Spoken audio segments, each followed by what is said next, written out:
And in Marquinhos, who's going to stride forward in a minute. They couldn't have a better man for the biggest moment that the club's ever had. No players played more games for the club than that great Brazilian defender who's chased this trophy with them for 12 long years.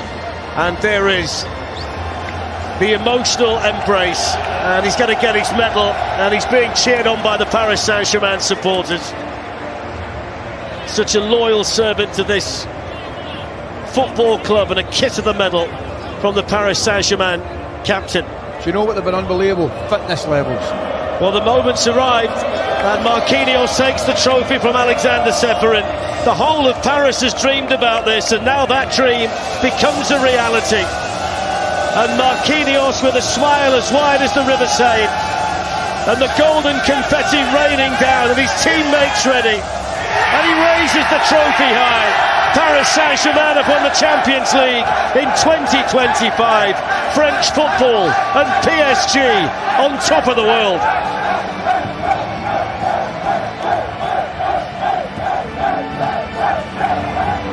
እንዴት ናችሁ የተወደዳችሁ? ፓሪስ ሳን ዠርማ በመጨረሻ የቻምፒየንስ ሊግ አሸናፊ ሆኗል። በጣም ካስደናቂ ፐርፎርማንስ በኋላ ከጨዋታው ጅማሬ እስኪያልቅ ድረስ ምናልባት ባለፈው 25 ዓመት በቻምፒየንስ ሊግ የፍጻሜ ጨዋታ አንድ ቡድን ሌላን ቡድን በዚህ መጠን በልጦ በማያውቅበት ልክ ክፉኛ ኢንተር ሚላንን በልጦ የቻምፒየንስ ሊግ አሸናፊ ሆኗል። ከዚህ ጋር የሚነጻጸር ብልጫ ምናልባት የጓርዲዮላ ባርሴሎና በሁለቱ የፍጻሜ ጨዋታዎች ማንቸስተር ዩናይትድን በገጠመ ጊዜ ነበረው ይሆናል። ነገር ግን ማንቸስተር ዩናይትድ በነዛ በሁለቱም ጨዋታዎች ሞመንቶች ነበሩት። ለምሳሌ 2009 ሮም ላይ ተደርጎ በነበረው የፍጻሜ ጨዋታ በመጀመሪያ 10 ደቂቃ ብቻ አንድ ወይ ሁለት ጎል ማስቆጠር የሚችልባቸው እድሎች ነበሩት። ከዚያ በኋላም በጨዋታው መሃል የማንቸስተር ዩናይትድ ሞመንቶች የሚጠቀሱ ቅጽበቶች ነበሩ። የ2011ም የዊምብሌ ፍጻሜ ጨዋታ ሲደረግ ልክ ነው የባርሴሎና የእግር ኳስ ኤግዚቢሽን የታየበት ነው። ግን ማንቸስተር ዩናይትድ በሩኒ አማካይነት አቻ ሆኗል። ዩናይትድ ሞመንቶች ነበሩት። ይሄኛው ግን ከጨዋታው መጀመር ጀምሮ እስኪያበቃ ድረስ በውጤቱ መስፋት ብቻ ሳይሆን በቡድኖቹ መካከል በነበረው እኩያ አልባነት የተለየ የቻምፒየንስ ሊግ የፍጻሜ ጨዋታ ነበር ለሉዊስ ኤንሪኬ፣ ለፕሬዝዳንቱ ናስር አልኸላይፊ እና ለፔዤ ተጫዋቾችና ደጋፊዎች በሙሉ 5-0 በቻምፒየንስ ሊግ ታሪክ ከ1955 ጀምሮ ሲደረግ የ5 ጎል ማርጅን በቻምፒየንስ ሊግ ፍጻሜ ታሪክ ተመዝግቦ አያውቅም። በሰፊ ውጤት የተጠናቀቁ የምናስታውሳቸው የቻምፒየንስ ሊግ የፍጻሜ ጨዋታዎች አሉ። ለምሳሌ ኤሲ ሚላን 1989 ስቱዋ ቡካሬስትን፣ 1994 ባርሴሎናን ሲያሸንፍ፣ ከዚያ ቀደም ባለው ጊዜ በቻምፒየንስ ሊግ የመጀመሪያ ዓመታት ሪያል ማድሪድ 7-3 አሸንፎ የቻምፒየንስ ሊግ ባለድል የሆነበት ጊዜ ነበር። ግን በማርጅን ወይም በ5 ጎል ልዩነት አሸንፎ የሚያውቅ ቡድን ግን አልነበረም። እና በመጨረሻ የካታር ስፖርትስ ኢንቨስትመንት ህልም እውን ሆኗል። የመጀመሪያ ፍላግሺፕ ፈራሚያቸውን ወይም የደብል ኤክስኤል ፈራሚያቸውን ሃቪየር ፓስቶሬን ካመጡበት ጊዜ ጀምሮ የመጨረሻውን ጎል እስካስቆጠረው ሴኒ ማዩሉ ድረስ ፓሪስ ሳን ዠርማ ይህንን ዋንጫ ለማሸነፍ የካታር የመንግስት ግብ ሆኖ የስፖርት እቅድ ብቻ ሳይሆን የሀገር እቅድ ሆኖ ሲሰሩበት ቆይተዋል። በመጨረሻ ተሳክቶላቸዋል። ከዝላታን ኢብራሂሞቪች እስከ ኤዲንሰን ካቫኒ፣ ከአንሄል ዲ ማሪያ እስከ ኔይማር፣ ከሜሲ እስከ ምባፔ፣ ከቲያጎ ሲልቫ እስከ ቲያጎ ሞታ፣ ከማርኮ ቬራቲ እስከ ማውሮ ኢካርዲ፣ ዳቪድ ሉዊዝ፣ ሴርጂዮ ራሞስ ትልልቅ ስሞች ሁሉ የፓሪስ ሳን ዠርማን መለያ ለብሰዋል። ዓላማቸው የሰዎቹ የካታሪዎቹ የፈረንሳይ ሊግ መቆጣጠር አልነበረም። ምናልባት መጀመሪያ አካባቢ ቦርዶ፣ ማርሴይ፣ ሊዮን፣ ሊል፣ ሞናኮን መብለጥ ሊሆን ይችላል። ነገር ግን ያኔ ራሳቸው ናስር አልኸላይፊ እንደተናገሩት በ5 ዓመት ጊዜ ውስጥ የቻምፒየንስ ሊግ ህልም ነበራቸው። ስለዚህ እነዚህ ሁሉ ገናና ስሞች የመጡትና የሄዱት ቻምፒየንስ ሊግን ድል ከማድረግ ግብ ጋር ነው። ጊዜ ፈጅቷል፣ ትግስት ጠይቋል፣ ቢሊዮኖች ጠይቋል፣ ብዙ ዝውውሮች ጠይቋል። በመጨረሻ ግን ተሳክቷል። አሰልጣኞች መጡ ሄዱ። ካርሎ አንቼሎቲ፣ ሎሮን ብሎ፣ ኡናይ ኤሜሪ፣ ቶማስ ቱሄል ማውሪሲዮ ፖቼቲኖ፣ ክሪስቶፈር ጋልቲዬ። በእነዚህ ሁሉ አልሆነም። አንዳቸው ብቻ ለፍጻሜ ደረሱ፣ ቶማስ ቱኸል። ነገር ግን ይሄ የቻምፒየንስ ሊግ ህልም፣ ባለ ሁለት ጆሮቹን ዋንጫዎች የማሸነፍ ህልም እስከ ሉዊስ ኤንሪኬ መምጣት ድረስ እውን አልሆነም። ደግሞ የስፖርት ዳይሬክተሮች ተቀያይረዋል። ሌዮናርዶ 2 ጊዜ ተሹሞ ተሽሯል። ፓትሪክ ክላይቨርት እንግዳ በሆነ ውሳኔ የፔዤ የስፖርት ዳይሬክተር ነበር። አንቴሮ ኤንሪኬም ልክ እንደዚሁ። በኋላ ግን ሉዊስ ካምፖስ የዚህ ድል አድራጊ ቡድን ገንቢ ሆነው የፔዤ የስፖርት ዳይሬክተር ሆነው ተሾሙ። ሁልጊዜም እነዚህ ሁሉ ውሳኔዎች የሚደረጉት በ14 ዓመታት ሺህ ህይወት የኖረው ሺህ ፕሮጀክቶች የነበሩት ለአንድ ነጠላ ኦብሰሽን ለቻምፒየንስ ሊግ ሲባል ነበር። በመጨረሻ በሚኒክ በአሊያንዝ አሬና በባቫሪያ ይሄ ሁሉ ምኞት እውን ሆኗል እና በኤክስቴንሽን ካታር ቻምፒየንስ ሊግ አሸንፋለች። የኤሚሩ ምኞት ሁሉ ይሄ ነበር። ይሄ ሁሉ ኢንቨስትመንት፣ ይሄ ሁሉ ፕሮጀክት መፍረስና መገንባት ለዚህ ነበር። መጨረሻ ላይ ተሳክቷል። ምንም እንኳ ፋይናንሻል ኤሊት መሆን ለውጤት ዋናው መሰረት ቢሆንም ግን ቻምፒየንስ ሊግ በቀላሉ የሚገዛ አልነበረም። ረጅም ጊዜ መጠበቅ ነበረባቸው። ሌሎች እንደዚህ ከፍተኛ ገንዘብ በምፕ የተደረገባቸው ክለቦች ብዙ ዓመት እንደፈጀባቸው ሁሉ ለምሳሌ ቼልሲ ሮማን አብራሞቪች የመጡት 2003 ነው። ግን 10 ዓመት ፈጅቷል እነዛን ታላላቅ ቡድኖች ለመገንባት ቢሊዮኖችን 100 ሚሊዮኖችን ካወጡ በኋላ 2013-12 ላይ ነው የሆነላቸው። ለ10 ዓመት መጠበቅ ያስፈልጋቸው ነበር። ማንቸስተር ሲቲ እና ሰዎቹ 2008 ነበር ወደ ክለቡ የመጡት። ግን 15 ዓመት አስጠብቋቸዋል። ልክ ነው፣ ገንዘብ በጣም አስፈላጊ ነገር ነው። ነገር ግን ትዕግስትም ይጠይቃል። ፎርሙላውን ለማግኘት ዓመታት ሊፈጅ ይችላል። ለምሳሌ ቼልሲ የቻምፒየንስ ሊግ ባለ ድል ሲሆን የዛ ምርጥ ትውልድ የመጨረሻ ሆሊ ግሬል ነው የነበረው። የነ ድሮግባ፣ የነ ላምፓርድ፣ የነ ቴሪ የመጨረሻ ወቅት ነው የነበረው። ግን በመጨረሻ ተሳካ እና 2012 ላይ አሸናፊ ሆኑ። ሲቲም ረጅም ጊዜ ከፈጀ፣ ብዙ ዕውቀትና ገንዘብ ከጠየቀ፣ በጥንቃቄ ከተገነባ ቡድን በኋላ 2023 ላይ በኢስታንቡል ይህንኑ የትላንት ምሽት ሰለባ ኢንተርን አሸንፎ የቻምፒየንስ ሊግ ባለድል ሆነ። ፓሪስ ሳን ዠርማ የአዲሱ ሞዴልም የስኬት ማሳያ፣ የሉዊስ ኤንሪኬ የማሰልጠን ክህሎት ግሩም ምስክር ሆኖ ሊቀርብ የሚችል ድል ነው።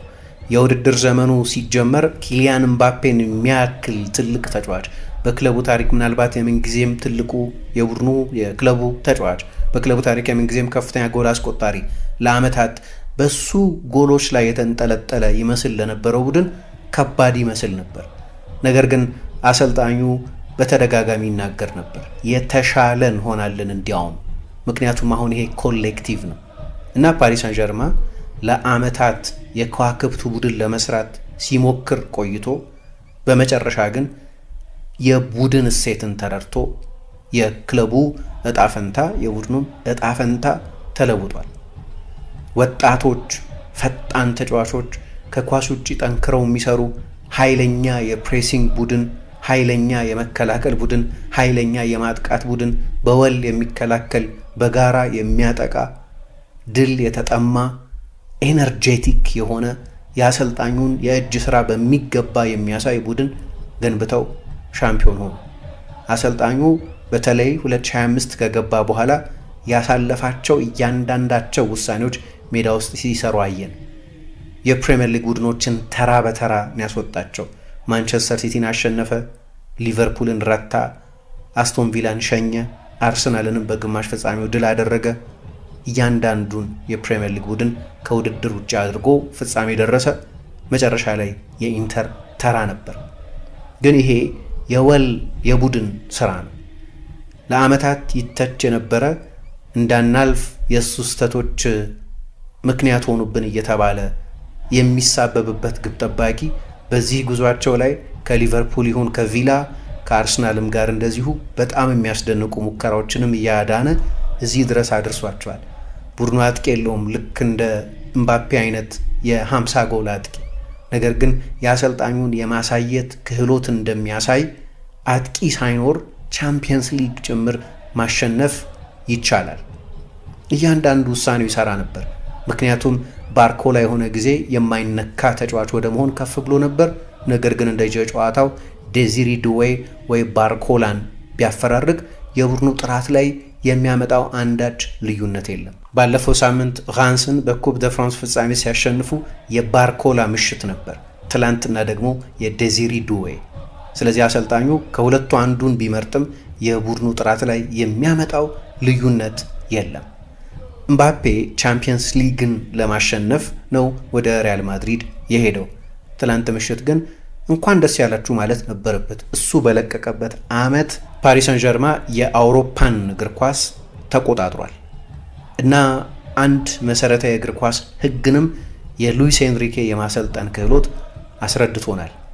ከግለሰቦች ቡድን ይበልጣል። ትላንትና በጨዋታው ላይ ጎል ያላስቆጠረው ግን የሚቀጥለውን የባሎንዶር ለማሸነፍ አሁን ትልቅ እድል ያለው ኡስማን ዴምቤሌ ሜዳ ውስጥ 55 ጊዜ ፕሬስ አድርጓል። 55 ጊዜ ፕሬስ አድርጓል። በጨዋታው ላይ ትልቁ ስታቲስቲክስ 5-0 ማሸነፋቸው ነው። ለኔ ግን 55 ጊዜ ፕሬስ ማድረጉ ይህ ቡድን የተገነባበትን አዲሱን መሰረት የሚያሳይ ነው። ኤንሪኬ ጨዋታው ካለቀ በኋላ 2 አሲስቶች ስላቀበለው ተጫዋች ሲናገር ያለው አንድ ነገር የሱ የዛሬ ምሽት የመከላከል ፐርፎርማንስ አስደናቂ ነበር ነው ያለው። ስለ አጥቂው ማለት ነው። አሰልጣኙ ብዙ ተተችቷል ወደ ፈረንሳይ ከመጣ በኋላ። ባለፈው የውድድር ዘመን በተለይ አንዳንድ ተጫዋቾችን በተመለከተው ፖሊሲ ምክንያት በኡስማን ዴምቤሌ አዲስ ሚና በሚመርጣቸው 11 ተጫዋቾች በየጨዋታዎች ላይ በሚያሳልፋቸው ውሳኔዎች ከብዙሃን መገናኛዎች ጋር ባለው ግንኙነት ተተችቷል። ነገር ግን በመጨረሻ የመጨረሻውን ሳቅ የሚስቀው እሱ ሆነ። የክረምቱ ግዢዎቻቸው እጅግ የሰመሩ ነበሩ። ዊሊያም ፓቾ ወደ ፓሪስ ሰን ዠርማ ከመምጣቱ በፊት ውድ ገንዘብ ይወጣበት እንጂ ከፍራንክፉርት ሲመጣ የቻምፒየንስ ሊግ አንድም ጨዋታ ተጫውቶ አያውቅም። ዡዋው ኔቬስ ተስፈኛ ተጫዋች ነበር በቤንፊካ። ነገር ግን ለወትሮ የፔዥ አይነት ፕሮጀክት የሚያስፈርመው አይነት ፕሩቭን አማካይ አልነበረም። ፋቢያን ሩዊዝ ለረጅም ጊዜ ያልተሳካለት ለናፖሊ የተከፈለው ገንዘብም ብክነት ሆኖ ይቆጠር ነበር። አሁን ግን እጅግ ቁልፍ ተጫዋች ነው። ኡስማን ዴምቤሌ ክህሎት ያለው ነገር ግን መቼም የማይሻሻል እስከ 27 ዓመቱ ድረስ ካልተሻሻለ ከዚህ በኋላ አዲስ ሊዝ ኦፍ ላይፍ የማይኖረው አይነት ተጫዋች ይባል ነበር። መጨረሻ ላይ ስለ ኡስማን ዴምቤሌ ስናወራ የባሎንዶር የማሸነፊያ ዕድሉ ምን ያህል ይሆን እያልን ነው። ጂያንሉዊጂ ዶናሩማ ከጥፋተኝነት ወደ ጀግንነት የተቀየረበት የውድድር ዘመን ነው። ዴዚሪ ዱዌ ትላንትና ጨዋታውን ባደረገበት አሊያንዝ አሬና ለባየር ሚኒክ ሊፈርም ይችል ነበር። ቶተንሃምንም ሄዶ ጎብኝቷል። ነገር ግን ይሄኛው የአዲሱ ፍሬንቺ የሆነው የፈረንሳይ ባለተሰጥኦዎችን ማስፈረምንም አዲሱ መንገድ አድርጎ የሚከተለው የፓሪስ ሳን ዠርማ አካሄድ ማሳያ ነው። በ19 ዓመቱ የቻምፒየንስ ሊግ የፍጻሜ የጨዋታው ኮከብ ሆነ። በቻምፒየንስ ሊግ ታሪክ በዚህ ዕድሜ 3 ጎሎች ላይ በቀጥታ የተሳተፈ ተጫዋች አልነበረም በታሪክ። እሱም የተዋጣለት ግዢ ነው። Here's Vitinha. Doué ahead of him. Doué times his run. Doué! Oh. There it is, another one. That has to be that. The 19-year-old with his second goal of the final. ክቪቻ ክቫራትስኬሊያ ባለፈው ጥር ነበር የመጣው ከናፖሊ። ሊስቱ ረጅም ነው። ነገር ግን አስደናቂ አሰልጣኝ እና ስሜት የሚሰጥ የቡድን ግንባታ ፖሊሲ ተከተለና መጨረሻ ላይ ባለድል ሆኑ። አንድም የፓንዶራ ቦክስ ከፍተው አየን። ልክ ነው። ሜሲ ሲጫወት ማየትም አይፈልግ የለም። ኔይማርና ምባፔን ሲያጣምር በወረቀት ላይ ያጓጓል። ነገር ግን የቡድን እሴትን የሚጎዳ እስከሆነ ድረስ ትርጉም የለውም። ስሞቹ ገናና ከአጽናፍ አንጽናፍ የሚታወቁ ናቸው። ለምሳሌ 2020 ላይ ለቻምፒየንስ ሊግ ፍጻሜ የደረሰው ቡድን ኔይማር፣ ምባፔ፣ አንሄል ዲ ማሪያ አይነት ተጫዋቾች ነበሩት። ግን ባላንስድ አልነበረም። ልክ እንደዚህኛው ቡድን በጋራ የሚከላከል ደግሞ አብሮ የሚያጠቃ ቡድን አልነበረም። ጥቂት አንጋፎች አሉት። ማርኪኞስ ግን ብቸኛው እድሜው ከ31 ዓመት በላይ የሆነ ተጫዋች ነው። የማጥቃት አርቲስቶች አሉት ዴዚሬ ዱዌ፣ ክቫራትስኬሊያ እና ትላንትና ማስደናቂ የነበረው ዴምቤሌ። ሉዊስ ኤንሪኬ ነው ይህንን አስደናቂ ቡድን የገነባው። እረፍት ከመውጣታቸው በፊት ትላንት ሪከርዶችን ሁሉ ይሰባብር የነበረ ቡድን ነው። በቻምፒየንስ ሊግ ከ2012 በኋላ በአንድ አጋማሽ ብዙ ሙከራ ያደረገው ቡድን ነበር። በቻምፒየንስ ሊግ የፍጻሜ ታሪክ ዱዌ ጎልም አሲስትም ያስመዘገበ ተጫዋች ሆኖ ሪከርድ አሻሽሏል። ገና በመጀመሪያ አጋማሽ በቻምፒየንስ ሊግ ታሪክ ቶሎ 2-0 የመራው ቡድን ሆኖም ሪከርድ አሻሽሏል። የአሰልጣኙ ቡድን ነው። በእርግጥም ከዚህ በፊት ገንዘብ የማቃጠያ ማሽን ተደርጎ ይታይ ነበር። አሁንም ብዙ ገንዘብ ያወጣል ፔዤ። አሁን በዓለም ላይ the most expensively assembled የሚባለው ቡድን ብዙ ገንዘብ የወጣበት ቡድን ነው። ግን በፊት እንደዛ አልነበረም። ገንዘቡ የሚባክን ነው የነበረው። ምናልባት የገበያ ትርፍ የብራንዲንግ ትርፍ ያስገኝ ይሆናል፣ ግን የሜዳ ውስጥ የውጤት ትርፍ አልነበረውም። ይሄ ቡድን እውነተኛ ሱፐርስታር ያለው ቡድን አይደለም። ገናና ተጫዋቾች አሉት። ዴምቤሌ በጣም ጥሩ ስም ያለው ተጫዋች ነው፣ ወይ ክቫራትስኬሊያ። አሁን ደግሞ ልክ እንደዛ የሆነ ነው ዱዌ፣ ቪቼኛ እና ኔቬሽ አስደናቂ ናቸው። ሁለቱ ፉልባኮችም ምርጥ። ነገር ግን በሜሲ እኩሌታ በኔይማር አቻ በምባፔ አጠገብ የሚጠቀስ ገናና ስም ያላቸው ግን አይደሉም። ምርጥ ተጫዋቾች ናቸው እንጂ። ስለዚህ መጨረሻ ላይ የካታር ስፖርት ኢንቨስትመንት የመጨረሻው ኦብሰሽን ቻምፒየንስ ሊግ ተሳክቷል።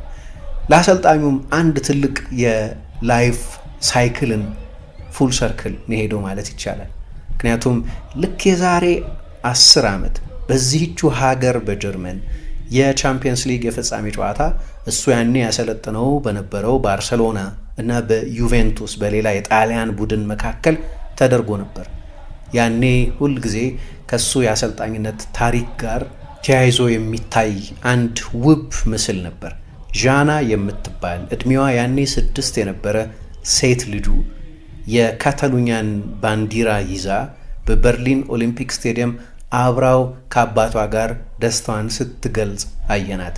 ደግሞ በስቴዲየሙ መሃል ላይም በሜዳው መሃል ላይም ያንን ባንዲራ ተከለችው እንደ ድል አርማ ነገር።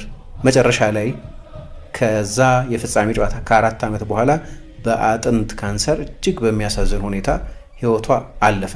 ግን ከዛ የበርሊን የፍጻሜ ጨዋታ በትክክል ከ10 ዓመት በኋላ ልጁን የሚዘክርበትን ቲሸርት ለብሶ በታላቅ ስሜት ውስጥ ሆኖ አየነው። ግን ከሐዘን ያገገመ ብቸኛው እርሱ አልነበረም። ራፋኤል ፖል የሚባለው የሱ ረዳት አሰልጣኝ ጨዋታው ገና ሳያልቅ ሲያነባ ያየነው የኤንሪኬ ምክትል ባለቤቱን ከወራት በፊት በሞት ተነጥቆ ነበር። ራሳቸው ናስር አልኸላይፊን ወደ ዲፕሬሽን ያስገባ ፕሬዝዳንቱን ከቤታቸው እንዳይወጡ እንኳን ጭምር በኃይለኛ የሐዘን ስሜት ሸብቦ የያዘ የእናታቸው ህልፈት ነበር የዛሬ 6 ዓመት። ስለዚህ የተሰበሩ ግን ከሐዘናቸው ያገገሙ ሰዎችንም ድል ነው ይሄ። ለኢንተር አጋፎች ግን የዚህ ሁሉ ተቃራኒ ነው። እነዚህ ተጫዋቾች ብዙዎቹ ትናንትና ጨዋታውን ከጀመሩት 11 ተጫዋቾች 7ቱ የዛሬ 2 ዓመት በሌላ የስቴት ኦውንድ ክለብ በማንቸስተር ሲቲ ተሸንፈዋል። ስለዚህ በ3 ዓመት ጊዜ ውስጥ ሁለተኛ የቻምፒየንስ ሊግ ፍጻሜ የመሸነፍ ስብራት ነው። ለብዙዎቹ ተጫዋቾችም የእግር ኳስ ህይወታቸው ምናልባት የመጨረሻው የቻምፒየንስ ሊግ የፍጻሜ ጨዋታ ሊሆን ይችላል። ፍራንቼስኮ አቼርቢ፣ ሄንሪክ ሚኪቻሪያን አይነት ተጫዋቾች ባለፉት ጥቂት ዓመታት የዚህ ቡድን ጠንካራ መሰረቶች የነበሩ ተጫዋቾች ትላንት ምሽት ግን እድሜያቸውን መስለዋል። የእግር ኳስ ህይወታቸው ትልቁ በሆነው ጨዋታ ላይ ግን በቻምፒየንስ ሊግ ታሪክ እጅግ ዶሚኔት የተደረገው ቡድን ሆነው ያው በሌላ የሐዘን ምሽት ውስጥ ነበሩ። ፌዴሪኮ ዲማርኮ እድለኛ አልነበረም። የመጀመሪያዎቹ 2 ጎሎች የሱ ስህተቶች ናቸው። በጨዋታው ላይ ገና ከመጀመሪያው የጨዋታው የፊሽካ ድምጽ ጀምሮ ኢንተር የሚያሸንፍበት እድል ያለ አይመስልም። ይልቁን የአሽራፍ ሀኪሚ የቀድሞ የኢንተር ተጫዋች ጎል ከተቆጠረ በኋላ ኢንተር ወደ ጨዋታው የሚመለስበት ከምባክ የምናይበት እድል ያለ አይመስልም። ያው የእግር ኳስ ነገር አይታወቅም። ድንገት አንድ ጎል ከተቆጠረ አጠቃላዩ ስዕል ይለወጥ ይሆናል በሚል ምኞታዊነት ካልሆነ በስተቀር በሁለቱ ቡድኖች መካከል እኩያነት አልነበረም።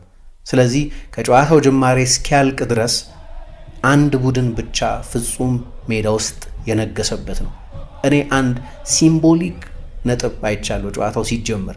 ልክ ጨዋታው እንደተጀመረ የፔዤ ተጫዋቾች ያደረጉትን ነገር አይታችሁ እንደሆነ በእግር ኳስ አዘውትረን የማናየው ነገር አደረጉ። ልክ ተጀመረ፣ የፓሪስ ሳን ዠርማን ተጫዋቾች ኳሱን የመጫወት ምንም ፍላጎት አልነበራቸውም። ቶሎ ወደ እጅ ፎሪ አወጡት። ቶሎ ወዲያው የኢንተር ተጫዋቾችን ፕሬስ ማድረግ ለመጀመር እና ለኢንተር መውጫ አልነበረም። ለምን አዳፕት እንዳላደረጉ ለምን ረጅም ኳስ መጫወት እንዳልጀመሩ አላውቅም። ምክንያቱም ኦክሲጂን የሚያገኙበትን ፋታ አልሰጧቸውም። እነዚህ ወጣቶች በቻምፒየንስ ሊግ ታሪክ በፍጻሜ ጨዋታ በእድሜ ሁለተኛው ወጣት የአማካይ እድሜ ያለው እና ከወጣትነት ጋር ያለ ኬር ፍሪ ስፒሪት ምንም ጫና የማይሰማው የቡድን መንፈስ ያለበት ቡድን ገና ጨዋታው እንደተጀመረ ከመጀመሪያው የጨዋታው ኪክኦፍ ጨዋታውን የጀመረው ፓሪስ ሳን ዠርማን ከዛች ቅጽበት ጀምሮ ኢንተርን ለማፈን ነበር ወደ ሜዳ የገባው ወዲያው ፕሬስ ለማድረግ እና የመጀመሪያዎቹን 3-4 ደቂቃ እንዳየን አንድ ያስተዋልነው ነገር ኢንተር ችግር ውስጥ ነው ያለው፣ የማይወጣበት የችግር ቀለበት ውስጥ እየገባ ነው ለማለት ጥቂት ደቂቃዎች ብቻ ነበር ያስፈልጉን የነበሩት። ምክንያቱም ይሄኛው ቡድን ፓሴንጀሮች የሉትም። የፔዤ ቡድን ወክ የሚያደርጉ ተጫዋቾች የሉትም። እነዛ ተጫዋቾች ኔይማር፣ ሜሲ፣ ምባፔ ከነዚህ ተጫዋቾች ጋር በክህሎት አይደራረሱም። ኢራዲፋይን ያደረጉ ትልልቅ ተጫዋቾች ናቸው።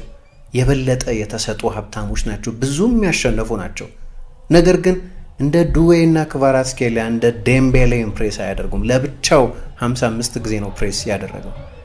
ለብቻው 55 ጊዜ ነው ፕሬስ ያደረገው። ይህንን ከጨዋታው ጅማሬ ማየት ይቻል ነበር። ግን ደግሞ ከኳስ ውጪ ብቻ ሳይሆን ከኳስም ጋር ኢማጂኔቲቭ የሆነ ቡድን ነው። ከፊት ያሉት 3 ተጫዋቾች ፍሉይድ ናቸው። ቶሎ ቶሎ ቦታ ይቀያየራሉ። ዴምቤሌ ሐሰተኛ 9 ቁጥር ይባላል፣ ግን ወደ ጥልቅ ይመለሳል። ስለዚህ 10 ቁጥር ተጫዋቾች የሚገኙበት ቦታ ላይ ይገኛል። ልክ እንደ 9 ቁጥር የመጨረሻ ክሮስ ሊያጠቃ ከተከላካዮች ጀርባ ይገኛል። ሐሰተኛ 9 ቁጥር ነው። ስለዚህ ሙቭመንቱ ወዲያም ወዲህም ወደ ጥልቅም ወደፊትም የሚዋልል ነው። ግን ሲያስፈልግ ወደ ሁለቱ መስመሮች ይወጣል። ክቫራትስኬሊያ በስም የግራ መስመር ተጫዋች ነው። ምናልባት ብዙውን ጊዜ እዛ ቦታ ላይ ያሳልፋል፣ ግን ወደ ሴንትራል ቦታዎች የመግባት ነፃነት አለው። ዱዌ የቀኝ ክንፍ ተጫዋች ነው። ነገር ግን ለምሳሌ የመጀመሪያው ጎል ሲቆጠር በግራ በኩል ነው ሆኖ የቪቺኛን ያንን አስደናቂ መስመር ቀዳጅ ኳስ የተቀበለው።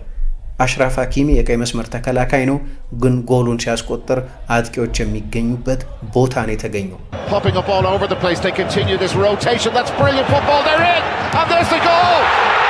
Flag stays down. Hakimi has scored against his former club, and Paris Saint-Germain lead in Munich in the 12th minute. A wonderfully worked goal. Move it, Vitinha with the ball in. There's the turn from Dewey. There's the pass, and it's just a simple matter of tapping it into the empty net to give PSG the lead. ሁለቱ አማካዮች ይልቁን ፋቢያን ሩይዝ እና ቪቺኛ የተሰጣቸው ሚና ቢኖርም ግትር የፖዚሽናል ኃላፊነት አይደለም የተሰጣቸው። ስለዚህ ያለማቋረጥ ቶሎ ቶሎ ቦታ ይቀያየራሉ። ቶታል ፉትቦል ነው። የትኛውም ተጫዋች የትኛውንም የሜዳ ስፍራ መያዝ የሚችልበት ነፃነት አለው። ጊየም ባሌጌ የሚባል አንድ ስፔናዊ ጋዜጠኛ ይሄ የፖዚሽናል ፉትቦል ስኬት ነው አለ። እኔ ፖዚሽናል ፉትቦል አላየሁም፣ ፍሉይድ ቶታል ፉትቦል ነው ያየሁት። ተጫዋቾች የትኛውንም የሜዳ ቴሪቶሪ ይዘው የመጫወት ክህሎት እንዲኖራቸው ተደርጎ በደንብ ዘይት የጠጣ ውብ የእግር ኳስ ቡድን ነው። ስለዚህ ፍሉይዲቲው በጣም ያስደንቃል። ተጫዋቾች በሌሎች ቡድኖች አዘውትረን በማናየው መንገድ ፍሉይድ የሆነ ከፍተኛ ሙቭመንት ያለው ከፍተኛ ፍጥነት ያለው የላቀ ቴክኒክ ያለው ቡድን ሆኖ አየን እና ምንም እንኳ ብዙ ገንዘብ የወጣባቸው ተጫዋቾች ቢሆኑም ይሄ ግን የአሰልጣኝነት ኬክ ዎክ አይደለም። አሰልጣኙ ብዙ ሐሳብ ኢንቨስት ያደረገበት ቡድን ነው። ያን ሶመር ነው መጀመሪያ ፕሬስ የሚደረገው የኢንተሩ ግብ ጠባቂ። ስለዚህ ስንት ጊዜ የእጅ ፎሪ ሲያወጣ አየን። ወይም ለፌዴሪኮ ዲማርኮ ሊሰጠው ይሞክራል፣ ግን ዲማርኮ መዞር አይችልም፣ ምክንያቱም ከጀርባው ይተነፍሳል አሽራፍ ሀኪሚ፣ መውጫ የለም። ስለዚህ ኳሱ ይበላሻል። ወደ ሁለቱ አጥቂዎች መምጣት አይችልም። እኔ በሆን ዝም ብዬ ነበር መጠልዘው ለላውታሮ ማርቲኔዝ እና ለማርከስ ቱራም። ምክንያቱም ከኋላ እየተጫወቱ ለመውጣት መሞከር በፔዤ የፕሬሲንግ ሰንሰለት ውስጥ መቀፍደድ እንደማለት ነው። ያንን ነበር ያደርጉባቸው የነበሩት። ስለዚህ ሁለቱም ፉል ባኮች መውጣት አልቻሉም፣ ወይም ሁለቱም ዊንግ ባኮች ወደፊት በተለይ ፕሬስ ለማድረግ በሚሞክሩበት ጊዜ የቁጥር ብልጫ እንዲሰጣቸው ዴንዝል ደፍሪዝ ወደፊት ቢሄድ በቀኝ በኩል ቤንጃሚን ፓቫ ክቫራትስኬሊያን የመጋፈጥ ዕዳ ይኖርበታል፣ ለብቻው ይተዋልና። ስለዚህ መፍትሄ አልነበረውም። ኢንዛጊን የመሰለ ምርጥ አሰልጣኝ እንኳን ግን ፖሴሽን ኮንትሮል ያደርጋል እንደፈቀደ። ከ60% በላይ የኳስ ቁጥጥር ብልጫ ነበረው እና ቁጥሮቹ በጣም ያስደንቃሉ። ከማርኪኞስ በስተቀር ቡድኑ ወጣት ነውና 24 ዓመት ከ262 ቀን ነበርና አማካይ ዕድሜው ክህሎትም አፍላነትም ነበረው። እሱ ብቻ ነው ማርኪኞስ ብቻ ዕድሜው ከ30 ዓመት በላይ የሆነ ተጫዋች። 4 ቲኔጀሮችን አሰልጣኙ በዚህ ጨዋታ ላይ ተጠቅሟል፣ ዕድሜያቸው ከ20 ዓመት በታች የሆኑ ተጫዋቾችን። ስለዚህ ያው አፍላነት ያው ወጣትነት አለ፣ በፊት ያልነበረው ማለቴ ነው። ረጅም ጊዜ የቆየው ኑኖ ሜንዴሽ እንኳ ገና 22 ዓመቱ ነው። እንዳልኩት ጆዋው ኔቬስ 50 ዓመቱ ነው። በትላንትናው ጨዋታ በፈለገው ቮሊዩም ኳስ የሚነጥቅ ኃይለኛ ታክለር፣ በዚህም ዓመት በቻምፒየንስ ሊግ ረጅም ጊዜ የቆየን የታክሊንግ ሬከርድ ከጄናሮ ጋቱዞ የወሰደ ተጫዋች ነው። ስለዚህ ሰራተኞችም ናቸው፣ በቴክኒክም የላቁ ናቸው። ደግሞ ሐሳብ አለው። ለምሳሌ ገና የጨዋታው የመጀመሪያዎቹ ደቂቃዎች ላይ እንዳየነው የኢንተር የመከላከል ዊክ ሊንክ ፌዴሪኮ ዲ ማርኮ ነው። ባለፉት ጨዋታዎች ምናልባት ላሚን ያማልን በተደጋጋሚ ወደ ላይኛው የሜዳ ክፍል ስለሚሄድ ይስበው ነበር። ላሚን ያማል በሁለቱም ጨዋታዎች አስደናቂ ነበር። ነገር ግን አንደኛው መንገድ ፕሮአክቲቭ የመከላከል መንገድ ነበር። ስለዚህ እሱ ወደፊት ሲሄድ አሌሳንድሮ ባስቶኒ ይወጣል። ትላንትና ግን ያ ጊዜም አልነበራቸውም፣ ምክንያቱም ሀኪሚ ያለ አጠገቡ። ስለዚህ አፕፊልድ መሄድ አይችልም። እዛ የባርሳ ጨዋታ ላይ በጨዋታው ላይ ጥሩ ቢጫወትም ግን የበለጠ የመሃል ተከላካይነት ዝንባሌ ስላለው ኤሪክ ጋርሲያ ይህንን የማድረግ እድል አልነበረው። ስለዚህ ፕሮአክቲቭ የሆነ መከላከል የነበረው፣ መከላከልም ከሆነ ግን የሚያስደንቅ ማጥቃት። በአንዳንድ ቁጥሮች በኩል ነገሩን ስታዩት በሚገባ ሁኔታውን ትረዱታላችሁ። ለምሳሌ በዚህኛው ጨዋታ በተጋጣሚ ቡድን የሜዳ ስፍራ ፓሪስ ሳን ዠርማ 307 ፓሶች ነው ያደረገው፣ ኢንተር 139 ፓሶች ብቻ ነው ያደረገው። ስለዚህ የሜዳ ስፍራ የመቆጣጠር ጦርነት ወይም የኦኩፔሽን ዋር ቢሆን በሚገባ አሸንፎ በኢንተር ሜዳ ላይ ከትሞ ነው ቡድኑ የተጫወተው። የኢንተር ሚላን ሶስቱ አማካዮች ምናልባት እንደ ኢንሪክ ሚኪቻሪያን በእድሜያቸው መግፋት ምክንያት ይሁን በተሰጣቸው ትዕዛዝ ተመሳሳይ ፍሉይዲቲ አልነበራቸውም። የሶስቱ የፔዥ አማካዮች ያለማቋረጥ ቦታ እንደሚለዋወጡት በተለይ ሁለቱ ፋቢያን ሩይዝ እና ቪቺኛ የኢንተር አማካዮች ተመሳሳዩ ነገር ማድረግ አይችሉም። በጣም ፊክስድ የሆነ ቦታ ነበራቸው። ስለዚህ ለአይንም ተመሳሳይ ፍሉይዲቲ አልነበራቸው። ያንን በሚገባ ማየት ይቻል ነበር። ግን በመጨረሻ 30 ሜትር የተደረገውንም የፓስ መጠን ብታዩ ፓሪስ ሳን ዠርማ 130 ኢንተር 64 ፓሶች ነው የነበረው። ስለዚህ በጨዋታው ላይ መመጣጠን የሚባል ነገር አልነበረም። 23 ሙከራ ለ8 ሁለቱ ብቻ ናቸው ከ8ቱ በኢንተር በኩል ኢላማቸውን የጠበቁት። 19 ቁልፍ ፓሶች 6 ለኔራትሱሪ 20 ሙከራ የኢንተር የፍጹም ቅጣት ምት ሳጥን ውስጥ ከደረሱ በኋላ 6 ጊዜ በኢንዛጊ ቡድን አማካይነት 3.23 ኤክስጂ ለ0.4 ኤክስጂ ፉክክር አልነበረም። በመጀመሪያው አጋማሽ ኢንተር ያደረጋቸው 2 ሙከራዎች እንኳን በማዕዘን ምት የተገኙ 2 ሙከራዎች ናቸው። ስለዚህ ኢንተር በዚህ ዓመት በማንቸስተር ሲቲ ያልተሸነፈው፣ በባየር ሚኒክ ያልተሸነፈው፣ በአርሰናል ያልተሸነፈው፣ በባርሰሎና በሁለቱ ጨዋታዎች ያልተሸነፈው፣ እስከ ትላንትናው ጨዋታ ድረስም በቻምፒየንስ ሊግ ጉዞ ብዙ ኪሳራ ባላመጣ የሌቨርኩሰን ጨዋታ ብቻ የተረታው ቡድን ትላንትና ለቻምፒየንስ ሊግ ፍጻሜ የሚመጥን ፐርፎርማንስ አልነበረም። ይሄ ከ20 ዓመት በኋላም ፓሪስ ሳን ዠርማ ኢንተርን ያፈራረሰበት ጨዋታ የተባለ የሚጠቀስ ሉዊስ ኤንሪኬም ከፔፕ ጓርዲዮላ በኋላ ከሁለት የተለያዩ ክለቦች ጋር ትሬብል የሰራ አሰልጣኝ ሆኖ ሬከርድ የተጋራበት ነው። ፔዤ ሲጀምር በኃይል ነው የሚጀምረው። በዚህ ዓመት በሌሎችም ጨዋታዎች ላይ ይሄንን አድርጓል። በአርሰናል ላይ ገና በ4 ደቂቃ ነው ጎል ያስቆጠረው። ከሊቨርፑል ጋር በመልሱ ጨዋታ በጊዜ ነበር ጎል ያስቆጠረው። በአስቶን ቪላ በሁለቱም ጨዋታዎች በጊዜ ነበር ጎል ያስቆጠረው። በአርሰናል በመልሱም ጨዋታ እንደዚሁ በጊዜ ነበር ጎል ያስቆጠረው። ትላንትናም በ20 ደቂቃ ውስጥ 2 ጎል አስቆጥሯል። ሲጀምር እንደዚህ በኃይል ይጀምራል። ቶሎ ጎሎች በማስቆጠር ይጀምራል። አንድ አይነት እግር ኳስ የሚጫወቱ አይመስሉም። ፔዤ ፍጥነቱ፣ ኢንቴንሲቲው፣ አፍላነቱ ሁሉ በጣም የሚያስደንቅ ነበር። ግን የመጀመሪያው ጎል ከተቆጠረ በኋላ ኒኮሎ ባሬላ ኢንተር ዋና መሳሪያው የማዕዘን ምት ነው፣ የቆመ ኳስ። ስለዚህ ከልሎ ወደ ማዕዘን ምት ሊያወጣ ሲሞክር ኳሱን ዊሊያም ፓቾ ነው ከመስመር ላይ ወደ መሃል የመለሰው። ከኒኮሎ ባሬላ ጋር የነበረውን የ1-1 ፍልሚያ ያሸነፈው።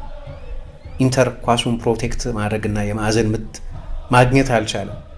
ስለዚህ ድንገት በ3 በ4 ፓሶች በ8 በ9 ሰከንዶች ዴዚሬ ዱዌ ጋር ኳሱ ደረሰ። በእርግጥ ዲፍሌክሽን ነበረው፣ ኳሱ ተጨርፏል። ስለዚህ ያን ሶመር ማዳን የሚችልበት እድል አልነበረም። ግን የዚህኛውን የፔዤን ቡድን ሁለት ባህሪያት በሁለቱ ጎሎች ውስጥ ማየት ይቻላል። የመጀመሪያው ጎል ከበርከት ባሉ ፓሶች በኋላ ቢትዊን ዘ ላይንስ ከጀርባ በመሮጥ ከዛ በፈጣን የፓሲንግ ኮምቢኔሽን የተቆጠረ ጎል ቢሆን፣ ሁለተኛው ደግሞ የመልሶ ማጥቃት ማስተር ክላስ ነው የነበረው።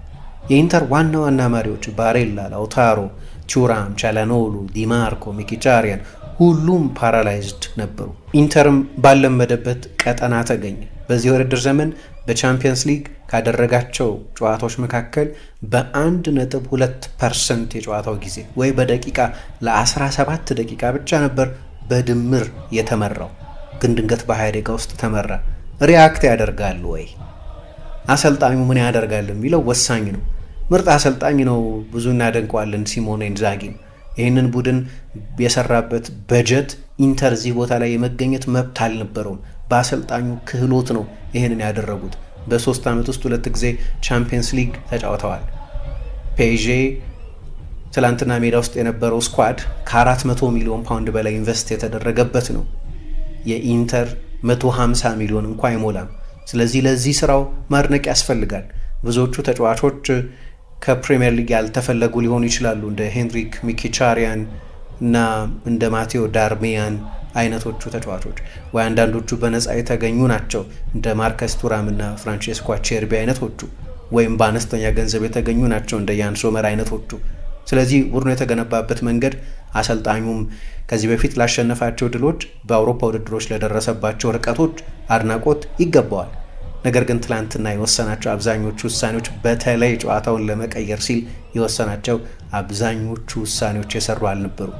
ሁለተኛ አጋማሽ ከተጀመረ በኋላ በ15 ደቂቃ ውስጥ አሰልጣኙ ሌሎች ካርዶቹን ለመጠቀም ሞከረ።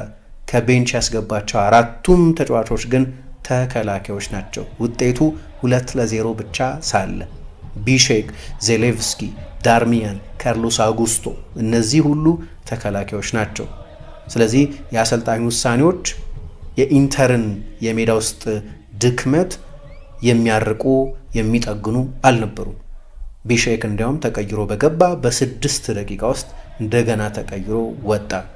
በዚያ ቅጽበት ነው የዴዚሬ ዱዌ 3ኛ ጎል የተቆጠረው። ሜዳ ውስጥ 4 ፉልባኮች ነበሩ። ምናልባት ረጅም ኳስ ለመጫወት ሜዲቴሬምን ወይ ማርኮ አርናውቶቪችን ማስገባት፣ ምናልባት መሀል ላይ የአማካይ ክፍሉን ቁጥጥር ለማጥበቅ ዜሊንስኪን ማስገባት፣ አላውቅም የትኛው መፍትሄ ሊሆን ይችል እንደነበር። ግን የትኛውንም ውሳኔ ቢወስን ኖሮ የሚለወጥ ነገር የነበር አይመስልም ነበር። በኋላ ክቫራትስኬሊያ የቀድሞ የሴሪያ ተጫዋች፣ ሌላኛው ወጣት ማዩሉ 5ኛውን ጎል 4 ደቂቃ ሲቀሩ አስቆጠሩና የማይረሳ ፍጻሜ ሆነ በሁለቱም ወገን። ኢንተሮች በሽንፈቱ መራርነት፣ ፔዤዎች በታሪካቸው የመጀመሪያ ቻምፒየንስ ሊግን ስላሸነፉ ብቻ ሳይሆን ነገር ግን ያሸነፉበት መንገድ ታሪካዊ ስለሆነ የማይረሳ የውድድር ዘመን ይሆናል። ኢንተር እንግዲህ ዓለም የክለቦች ዋንጫን ካላሸነፈ በስተቀር በዚህ ዓመት አንድም ዋንጫ ሳያሸንፍ የውድድር ዘመኑን ያጠናቅቃል። አሰልጣኙ አንድ ጊዜ 3 ጣቶቹን ከፋይኖርድ ጨዋታ በኋላ እያሳየ ትሬብል ይል ነበር። አሁንም ምንም ዋንጫ አላሸነፉም። ብዙዎቹ ተጫዋቾች የእግር ኳስ ሕይወታቸው የመጨረሻ ጊዜ ላይ ነው ያሉት። አሰልጣኙም የመቆየቱ ነገር እርግጥ አይደለም። ምናልባት በቀጣዮቹ ጥቂት ቀናት የሳውዲ ፕሮጀክትን ተቀብሎ አልሂላልን ሲያሰለጥን እናየው ይሆናል። ምክንያቱም አርብ ከጨዋታው በፊት በነበረው ጋዜጣዊ መግለጫ ትላንትናም ድህረ ጨዋታ ስለ ቆይታው ሲናገር እርግጠኛ ሆኖ መልስ መስጠት አልቻለም። ስለዚህ በእንደዚህ አይነት አሳዛኝ ፍጻሜ ቡድኑ ተረቷል። ስለ ኢንተር አንጋፋ ተጫዋቾች ቻምፒየንስ ሊግ የማሸነፍ የመጨረሻ እድላቸው ነበር ካልን ፔዤ ኢራ ኢምፓየር ይገነባ ይሆን ወይ ኢራ ዲፋይን የሚያደርግ ቡድን እንድንል ያደርጋል። ምክንያቱም አብዛኞቹ ተጫዋቾች ወጣቶች ናቸው። የወደፊቱ ቡድን የቡድን ግንባታ ጅማሬ እንጂ መጨረሻው አይመስልም። ቻምፒየንስ ሊግ በእርግጥ ውስብስብ ነው። ስለዚህ ረጅም ጊዜ ሪያል ማድሪድን ካልሆናችሁ በስተቀር ዶሚናንት ሆኖ መቆየት እንደሚያስቸግር አውቃለሁ። ነገር ግን የቡድኑ ሁኔታ ስናይ የወደፊቱም ቡድን የሚመስል ምናልባት የአውሮፓ እግር ኳስን ዶሚኔት ሊያደርግ የሚመስል ቡድን ይመስላል። ስለዚህ ከ14 ዓመት ጥበቃ በኋላ በፈረንሳይ እግር ኳስ ታሪክ ሁለተኛው ቡድን ብቻ ሆኗል። 1993 ላይ የቤርናር ታፒ ማርሴይ ነበር የቻምፒየንስ ሊግ አሸናፊ የነበረው። አሁን ፓሪስ ሳን ጀርማን ሁለተኛው የፈረንሳይ ቡድን ነው። ስለዚህ የተለያየ ምስልን የሚወክል ነው። የኢንተር ምናልባት የመጨረሻው ዘመን፣ የፔዤ ደግሞ የመጪውን ዘመን ሊቆጣጠር የሚችል ቡድን። ለፕሬዝዳንት ናሰር አልኸላይፊም ጨዋታው ከተጠናቀቀ በኋላ የደስታ ስሜት የፈነቀላቸው መዳፎቻቸውን ጨብጠው በጣም በድል አድራጊነት ስሜት ያየናቸው ለ18000 ስቴዲየም ውስጥ ለነበሩት የፓሪስ ሳን ጀርማ ደጋፊዎች ልክ በልጅ ላይ እንደሚንሰባረቅ የደስታ ነጸብራቅ አይናቸው ላይ እየታየ ሲደሰቱ አየን። ምን እያሰቡ እንደነበር ማሰብ ያስቸግራል። ምክንያቱም ቀደም እንዳልኩት 2019 ላይ ልዩ ቅርበት የነበራቸው የእናታቸው ህልፈት ሰብሯቸው ነበር ይባላል። ስለዚህ ምናልባት እናታቸውንም እያሰቡ ሊሆን ይችላል። ምናልባት የካታሩን ኤሚርም እያሰቡ ሊሆን ይችላል። ምክንያቱም መካከለኛ ደረጃ ያለው የቴኒስ ተጫዋች ብቻ በነበሩበት ጊዜ ነው የኤሚሩ የልብ ጓደኝነት ለፔዤ ፕሬዝዳንትነት፣ ለቢኢን ፕሬዝዳንትነት፣ ለኢሲኤ ፕሬዝዳንትነት፣ ለሌሎችም ትልልቅ ሹሞች ያበቃቸው። ስለዚህ ያንን ወዳጅነትና ያ የልብ ወዳጅነት ስለጠራው ድል እያሰቡ ሊሆን ይችላል። አላውቅም።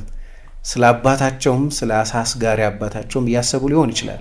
ያኔ እንዲሁ መደበኛ ሰው በነበሩበት ጊዜ የኤምቢኤ ምሩቅ ሆነው በዩኒቨርሲቲ ኦፍ ዶሃ ነበር የተማሩት። ከዚያ በኋላ ነው ወደ ቢዝነስ የገቡትና እንዲህ አይነት ሲሳይ ይወጣላቸው። ብዙ ተተችተዋል። በተለይ በዚህ ብሊንግ ብሊንግ ፕሮጀክታቸው ምክንያት ደግሞ በሌሎች አጋጣሚዎች በሙስና ቅሌት ስማቸው ተነስቷል። በምርጫዎቻቸው ተተችተዋል። አንዳንዶች የእሳቸውን ላይምላይት ይጋርዳሉ በሚል ተሰናብተዋል ተብለው ይታማሉ። ዦን ክሎድ ብላንክና ሊዮናርዶን ገሸሽ ያደረጓቸው 95% የሚሆኑ ትልልቅ ውሳኔዎች በእሳቸውና በኤሚሩ ስለሚወሰኑ ያንን ስፖትላይት ያንን ትኩረት ወስደውባቸው ነው ስለሚባል ምህረት አልባ ነበሩ። አንዳንድ ሰዎች ነገር ያከራሉ ይሏቸዋል። እንደዚሁ ተግባቢና ሳቂታ ትሁትም በመሆናቸው የሚታወቁ ቢሆኑም ለተጫዋቾቻቸው ባላቸው ደግነት የሚታወቁ ቢሆኑም ነገር ግን የካደ የመሰለ ሰው ካለ አይምሩትም። አድሪያን ራቢዮ ለዚህ ምስክር ነው። ከዚህ በፊት በ2018 አዲስ ውል አልፈርምም ባለ ጊዜ ለ6 ወራት አንድም ደቂቃ ሳይጫወት ነው ከፔዤ እንዲለቅ ያደረጉት። ኪሊያን ምባፔም ይሄንኑ ተመሳሳይ ነገር ደገመና አልፈርምም አለ። ያኔም ከቡድናቸው ውጪ አንዲዛይረብል እስከሚሏቸው ተጫዋቾች ጋር አብሮ ልምምድ እንዲሰራ አደረጉት። ከቡድናቸውም አገዱት። ከሩቅ ምስራቅ የቅድመ ውድድር ዘመን ዝግጅታቸውም እንዲሁ አገዱት። በኋላ ግን በመግባባት ነገሩ ተፈታና የኪሊያን ምባፔ ቃል እሳቸው እንደሚሉት የውድድር ዘመኑን እየተጫወትኩ ከቆየው የተወሰነውን ደሞዜን እና ላገኝ የሚገባውን የኔን ቦነስ ፍሪዝ አደርጋለሁ ለክለቡ ተዋለሁ ብሎ ነበር ይላሉ። ነገር ግን መጨረሻ ላይ እንደዚህ አላልኩም ብሎ ተከራከረ። እሱ ነገሩ ፍርድ ቤት ነው። ፔዤ ነገሩን በቀላሉ መተው አይፈልግም። ስለዚህ የክለቡን የምንጊዜም ከፍተኛ ጎል አስቆጣሪ በፍርድ ቤት ይሟገታል። እሳቸው እንደ ክህደት ካዩ ነገር ያመራሉ ይላሉ። የሆነም ጊዜ አሁን የሚጠቀሙበት ስቴዲየም ፓርክ ደ ፕራንስ የፓሪስ ሳን ጀርማ ስቴዲየም ይሁን እንጂ ንብረትነቱ የፓሪስ ከተማ ነው እና ከንቲባይቱ አና ኢዳልጎ ይባላሉ። ለረጅም ጊዜ ፓሪስ ሳን ጀርማ ስቴዲየሙን እንዲገዛው እንፈቅዳለን እንሸጣለን ሲሉ ቆዩና መጨረሻ ላይ ቃላቸውን አጠፉ። ካታሪዎቹ ከዛ በኋላ እዚህች ከንቲባ አንድም ቃል መስማት አልፈለጉም። መራርነት ያላቸው አይነት ናቸው። ኤንሪኬም ልክ እንደዛ ነው። ስለ ኤንሪኬ የሰራነውን አንድ ዝግጅት ትላንትና ሰምታችሁ እንደሆነ እሱም ክህደት መሰል ነገር ካየ ወደ ኋላ የሚመለስ አይደለም። ለዚህ ነው የሆነ ጊዜ ከሪያል ማድሪድ ሲለቅ በዚያው ዝግብ መሃል ከኔ ጀርባ ከቫልዳኖ ጎን ነበር ብሎ የተቀየመውን ኪኪ ሳንቼዝ ፍሎሬስን ለጋብቻ የሰጠውህን ስጦታ መልስልኝ እስኪል ድረስ ክህደት ብሎ የሚያስበውን ነገር የሚጠየፍ ነው። ምናልባት እንዲህ አይነት ተመሳሳይ ነፍስያ ያላቸው መሰለኝ ሁለቱ እና በደንብ የሰመረ የሥራ ግንኙነት ፈጥረዋል። ሉዊስ ካምፖስንም ማድነቅ ያስፈልጋል። ምክንያቱም ሉዊስ ካምፖስ የሊል ቡድን የሊጋ አሸናፊ ሲሆን ጆናታን ዴቪድ እና ቡራክ ይልማዝ፣ ዘኪ ቼሊክ እና ስቬት ቦትማን፣ ቤንጃማ አንድሬ እና ሬኒልዶ ማንዳቫን ወይም ማይክ ሜኞን ያመጡ ናቸው። ከዚያ በፊት ሞናኮ እንደዚሁ ባለፉት ዓመታት ካለፉት 13 ሲዝኖች 11ን ያሸነፈው ፔዤ ነው። ሌሎች በመሃል ጣልቃ የገቡትን ሁለት ቡድኖች ግን የገነቡት እኚህ ፖርቱጋላዊ የላቀ ገናና ስም ያላቸው የስፖርት ዳይሬክተር ናቸው እና ያ የሞናኮ ቡድን ቤርናርዶ ሲልቫ፣ ራዳሜል ፋልካኦ፣ ስቴፋን ሱሲች፣ ኪሊያን ምባፔ፣ ጂብሪል ሲዲቤ፣ ቤንጃማ ሞንዲ አይነት ተጫዋቾች የነበሩት ቡድን ነው። ወይም ቲሙ ባካዮኮ የሳቸው ቡድን። ከዚህ በፊትም እንዲህ አይነት አስደናቂ ቡድን የመገንባት ትራክ ሬከርድ ያላቸው ናቸው። አሁን ብዙዎቹን የምናደንቃቸውን የፓሪስ ሳን ጀርማን ወጣት ተጫዋቾች ያስፈረሟቸው እርሳቸው ናቸው። ለዚህ ነው በአንድ በኩል የሁለቱ ሉዊሶች ቡድን የሚባለው የሉዊስ ካምፖስ እና የሉዊስ ኤንሪኬ ቡድን የሚባለው። ነገር ግን በፍጻሜው ጨዋታ ያንጸባረቁት ተጫዋቾች ማንነት ስለ አዲሱ ፕሮጀክት እና ስላካሄዱ ቁልጭ አድርጎ የሚያስረዳ ሀቅ አድርጎ ማየት ይቻላል። ነገር ግን እንደ ኤንሪኬ አይነቱ ቡድን ባለድል ሲሆን ምናልባት የፓሪስ ሳን ጀርማ ፎርሙላ ለብዙዎቹ ክለቦች ምሳሌ ላይሆን ይችላል። ፔዤ የመሳሳት መብት አለው። ራንዳል ኮሎሙዋኒ 90 ሚሊዮን ዩሮ ተገዛ። አሁን በውሰት በዩቬንቱስ ነው የሚጫወተው። ጎንካሎ ራሞስ 80 ሚሊዮን ዩሮ ተገዛ፣ የፓሪስ ሳን ጀርማ ቤንች ነው። ካንጊንሊ በ40 ሚሊዮን ተገዛ፣ አሁን ቤንች ነው። ማኑኤል ኡጋርቴ በ60 ሚሊዮን ዩሮ ተገዛ፣ አሁን በማንቸስተር ዩናይትድ ይጫወታል። እንዲህ አይነት ኤክስፔንሲቭ ስህተቶችም ሰርቶ ሰርቫይቭ ማድረግ የሚችል እንግዳ የሆነ የፋይናንስ አቅም ያለው ስለሆነ ለሁሉም ክለቦች የሚሰራ ሞዴል አይደለም። ለጥቂት በጣም ሀብታም ለሆኑ ክለቦች ብቻ የሚሆን ነው። ሉዊስ ኤንሪኬ ከተሾመ በኋላ ብቻ ወደ 600 ሚሊዮን ዩሮ የሚጠጋ ገንዘብ አውጥተዋልና ስለዚህ አብዛኛው የቡድኑ የግንባታ ሞዴል ለአብዛኞቹ የዓለማችን ክለቦች እንደ ፔዤ እያሉ የሚኮርጁት አይነት አይደለም። በዓለም ላይ ለተጫዋቾቹ ከፍተኛ ደሞዝ የሚከፍለው ክለብ በዚህ ሰዓት ፓሪስ ሳን ጀርማ ነው። ባለፉት 14 ዓመታት ብዙ የዝውውር ገንዘብ ያወጣው ፓሪስ ሳን ጀርማ ነው። ስለዚህ ለብዙዎቹ ክለቦች ሞዴል አይሆንም። ግን አንድ ብዙዎቹ አሰልጣኞች ሊቀዱት የሚችሉት የሉዊስ ኤንሪኬ መንገድ ግን አለ እና አሸናፊ አሰልጣኞች ደግሞ ይቀዳሉ ወይም ኮፒ ይደረጋሉ። ፍሉዊዲቲ፣ ለተጫዋቾች የሚሰጥ ኢንዲቪጁዋል ፍሪደም እና ያንን የወላጫውት ያልጣሰ ነፃነት። ቡድኑ ስትራክቸር አለው፣ የአሰልጣኙን ቡድን ይመስላል። ስለዚህ ለእያንዳንዱ ጉዳይ ዝርዝር ዝግጅት እንደሚያደርግ፣ ለእያንዳንዱ ተጫዋች የተሰጠ ኃላፊነት እንደሚሰጥ ግልጽ ቢሆንም ነገር ግን ድሪብል እንዳታደርጉ፣ ሪስክ እንዳትወስዱ የሚል እስር ግን የለባቸውም። ስለዚህ ፍሉዊድ ነው ቡድኑ። ተጫዋቾች የተለያየ የሜዳ ዞን ሲይዙ የሚሰማቸው ፍሪደም አለ። ቫራስኬሊያ ሲጫወት ወይ ዱዌ ሲጫወት ወይ ዴምቤሌ ሲጫወት ቪቲኛ እና ፋቢያን ሩይዝ ወይ ማሽራፍ ሀኪሚ ያንን ሲያደርጉት ስትራክቸር ቢኖርም የሚታወቅ ሶሊድ ሲስተም ቢኖረውም ግን ኢንዲቪጁዋል መፍትሄም ግን የተፈቀደ ነው። ስለዚህ አንዳንድ አሰልጣኞች ይህንን መቅዳት ያለባቸው ይመስለኛል። ምክንያቱም ፔዥን መገመት አትችሉም። ማን የትኛው ቦታ ላይ እንደሚገኝ እርግጠኛ መሆን አትችሉም። ደንበኛ ቶታል ፉትቦል ነው። ደንበኛ የክራይፍ ፉትቦል ነው። ምክንያቱም ክራይፍ ለእንደዚህ አይነት ኢንዲቪጁዋል ፍሪደም ቦታ ይሰጥ ነበር። የክራይፍ ተጫዋች አልነበረም። ክራይፍ ከለቀቀ በኋላ ነው ወደ ባርሴሎና የሄደው። ግን ያ የማሰልጣን ኢንፍሉዌንስ እንዳለበት መገመት ይቻላል። ከዚህ በፊት ስለሱ ኢንፍሉዌንሶች አንስቻለሁ። ክራይፍ ብቻ አይደለም፣ ሌሎች የተለያዩ አሰልጣኞች በኮሚኒኬሽን አንድ አሰልጣኝ፣ በስታይል አንድ አሰልጣኝ፣ በመልበሻ ክፍል ማኔጅመንት አንድ አሰልጣኝ፣ በፕሬስ ሃንድሊንግ ሌላ አሰልጣኝ፣ ብዙ አሰልጣኞች ተጽዕኖ አድርገውበታል። ነገር ግን ይሄኛው ቡድን ፍሬሽ ቡድን ነው።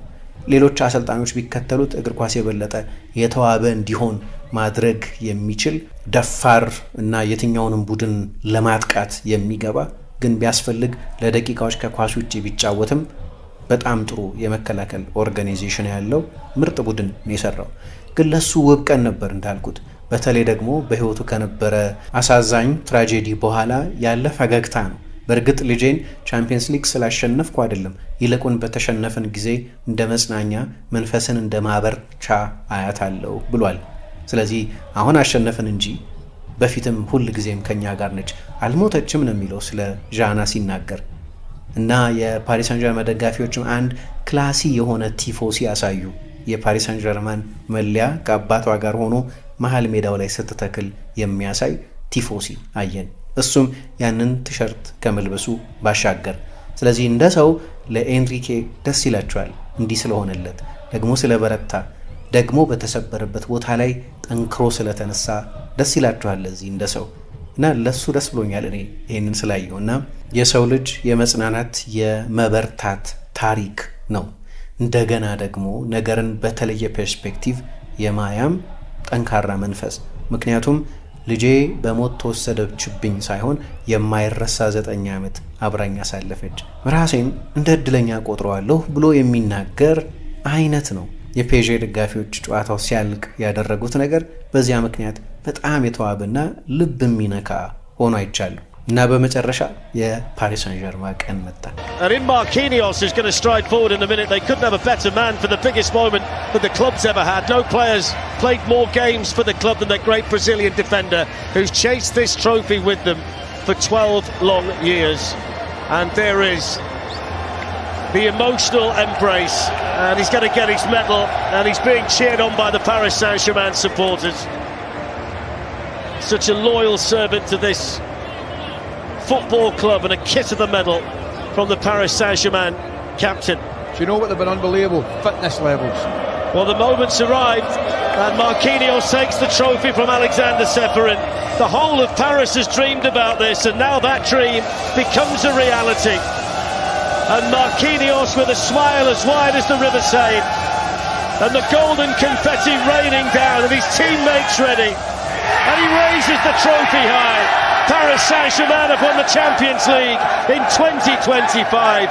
French football and PSG on top of the world.